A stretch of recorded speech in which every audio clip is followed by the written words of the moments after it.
Now, in the other segment of our show, which everyone loves to find people, we love to find people that we hate.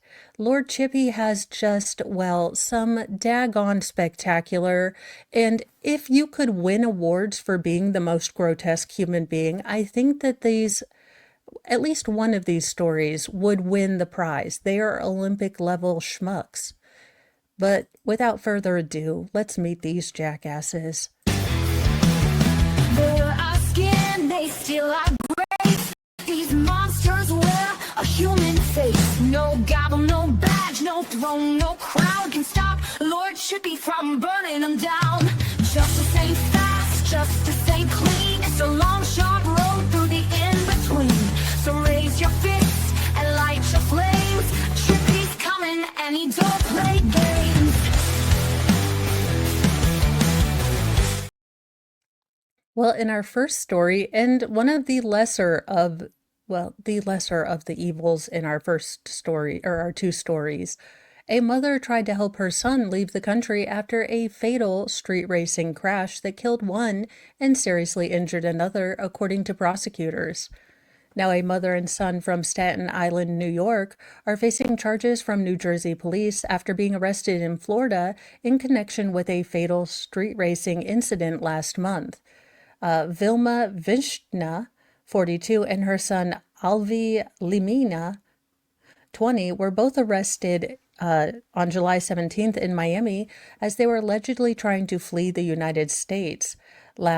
Now, Alvi is accused of operating a BMW X3 recklessly, causing it to crash into two other vehicles, eject two of his passengers in a fatal street racing crash on New Jersey's Garden State Parkway. This all happened on June 29th. Now, one of those passengers, a 20-year-old Albion Hysin, died, and another 21-year-old passenger was hospitalized with serious injuries. Now, Emily Harrington, 19, was also a passenger in the BMW X3. And according to a press release, she was not ejected from the vehicle and fled the scene with Alvi. Now, Harrington was arrested and charged with hindering, obstruction, and conspiracy to endanger another. Now, another alleged participant in the race was Jeter Ongondo, 23, who was operating a BMW M5 that was also involved in the fatal crash. He was arrested and charged with vehicular homicide, endangering another, and assault by audio. Now, basically, following the crash, Alvi allegedly, flew with his mother, Vishna, to Miami, where he made plans to try to leave the country. Now, both mother and son were arrested near Miami and taken into custody July 17th, and they're being held there until they can be extradited to New Jersey. Now, Vishna was charged with hindering, and her son faces a litany of charges in connection with the crash, including aggravated manslaughter, vehicular homicide, knowingly leaving a scene of an accident resulting in death, causing death while driving with a suspended license, 2 counts of endangering an injured victim, 2 counts of endangering tampering with public records, hindering, knowingly leaving a scene of an accident resulting in serious bodily injury, assault by auto, causing serious injury while driving with a suspended license. Now, all 4 suspects from this incident are expected to appear in court on August 28th. Now, in a case that is so eerily and mind-numbingly rage-inducingly similar to the Shanda Vander Ark case that it makes me want to spit. I am so mad that there are more a-hole, not parents, but incubator and sperm donors who do this to their children. That there was another child that had to live through this makes me so damn irritated I can barely see straight. But we name and shame, and these 2 genetic dead ends that Darwin should have left on the damn table will be named and shamed. Now, she is literally starving. A 15-year-old girl weighed 58 pounds, was not allowed to have snacks, and was forced to stand with her hands up for hours. So if anyone knows that I'm doing on the Petty Express. I'm doing the Shanda Vander Ark case, and this is very, very similar to how Timothy was treated. Now, that case was in Michigan, the Shanda Vander Ark. This is in Wisconsin. And again, Wisconsin, do you need some help? You are becoming the Florida of the Midwest. Do you, like, blink if, the state of Wisconsin needs some help? The Wisconsin father of a 15-year-old girl who weighed just 58 pounds and was forced to stand with her hands up for hours in a locked bedroom has pled guilty. Now, Tristan Hull, 40, on Monday entered a guilty plea to the chronic neglect of a child with great bodily harm. Now, his wife, 33-year-old Brittany Hull, the girl's stepmother, is also facing child neglect and abuse charges. Her case is ongoing. Now, according to a criminal complaint obtained by Law and Crime, the Marathon County Sheriff's Office responded on October 15th, 2023, to a home in Rib Mountain, which is about 90 miles east of Green Bay, for a medical emergency. Now, when police arrived, Tristan Hull told him that his daughter was drinking a protein shake when she started having trouble breathing. He claimed that she, quote, stiffened up and became unresponsive. Now, paramedics spent roughly 25 minutes performing CPR on the girl until they were able to stabilize her and transport her to a local hospital. Now, her father claimed that she had always had health problems, but only mentioned a condition that caused her poor circulation. Now, the girl was flown to another hospital where, according to medical records, her organs had already begun to start the process of failing due to severe dehydration. Now, she went into bone marrow failure due to malnutrition. She was intubated for 5 days, and during that time, doctors ruled out any condition that would have medically, caused her to not be able to put on weight or any sort of metabolic issue. So anything that these jackasses could have said, like, oh, well, she's got gluten intoleration or she's got celiacs, or which I know is a gluten intoleration, but there was nothing that, other than the fact that they were not feeding her, that this girl should be this underweight. Now, medical staff determined that she was at least 30 pounds underweight for a girl her age and was suffering from severe malnutrition. Just by being in the hospital for 8 days and away from her father or her tormentors, she gained 5 pounds and was able to slowly increase her calorie intake. Now, detectives spoke with the family's pastor, who noticed the girl's health was on a steady decline over the years. Now, the Hull's kids attended the children's program once a week, and the pastor said the girl would have trouble focusing in class because she was, quote, literally starving. And when she was given a snack, she would inhale it. She would stuff food in her pockets and sneak off to other parts of the church to eat, according to the affidavit. Brittany Hull allegedly blamed her stepdaughter's condition on her ADHD, but doctors again said nothing was preventing the girl from eating properly. Now, she claimed that she took her daughter to a dietitian, but did not follow recommendations that she was given.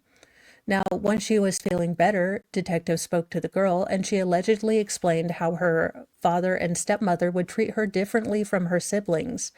The girl said her stepmother, who had been in her life for roughly 10 years, was very strict with her when it came to eating, such as not allowing her to have snacks.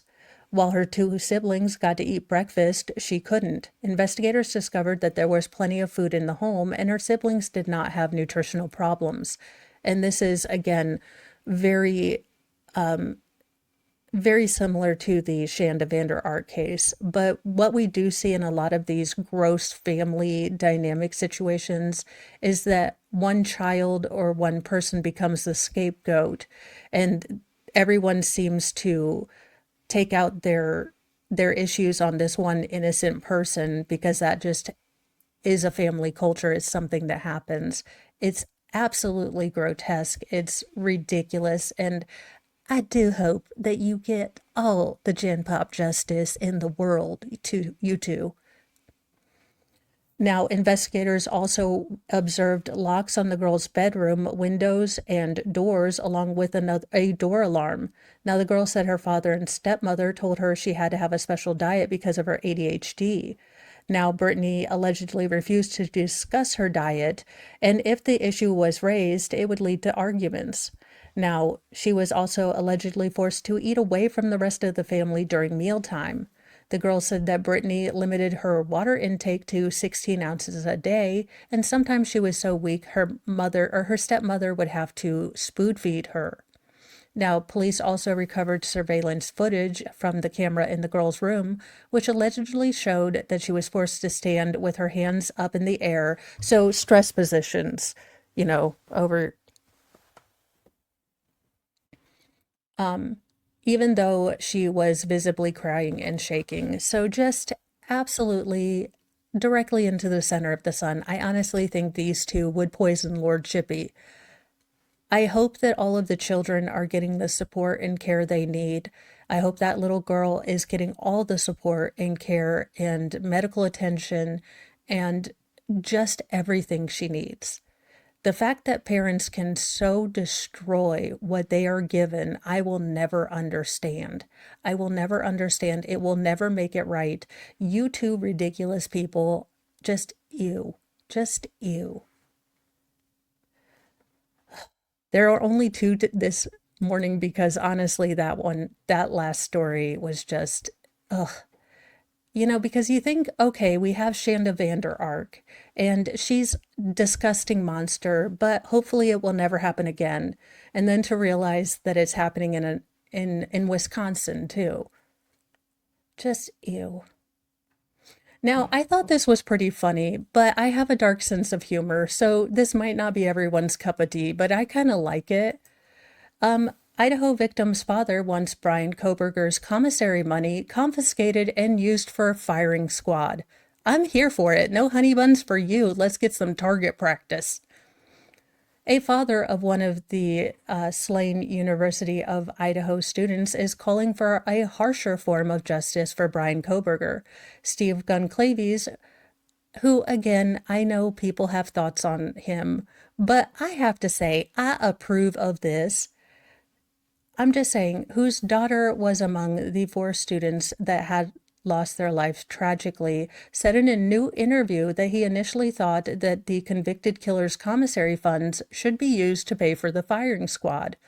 Now, he revealed that he has spoken with Idaho legislators about proposing a law that would use commissary money from convicted murderers to reimburse costs of investigating their crimes. Now, Steve Gunclavies has revealed he is pushing for harsher consequences for Brian Koberger beyond the 4 consecutive life sentences he received for murdering Kaylee and Maddie and Xana and Ethan. Now, speaking with TMZ, the grieving father shared that he's held talks with at least 2 Idaho legislators to propose a law that will possibly confiscate some or all of commissary funds of convicted murderers like Koberger. He claimed the intention is to use these funds to reimburse taxpayers for the cost of investigating these crimes that the criminals committed, although initially he imagined such funds would be better spent on supplying a firing squad. Now, throughout the duration of the case, Koberger has received various donations from fans to his commissary account. However, these amounts seem negligible in compared to funds Idaho State spent on the case. By April of 2024, the state reportedly spent over $3.6 million prosecuting the murders. The costs were also significantly higher by the time that Koberger chose to accept a plea deal. So I'm not going to get into this whole article, but it sounds like something I would say, to be honest with you. And I think that a part of his, commissary should go back to restitution. But I mean, who knows? I just thought it was a good idea.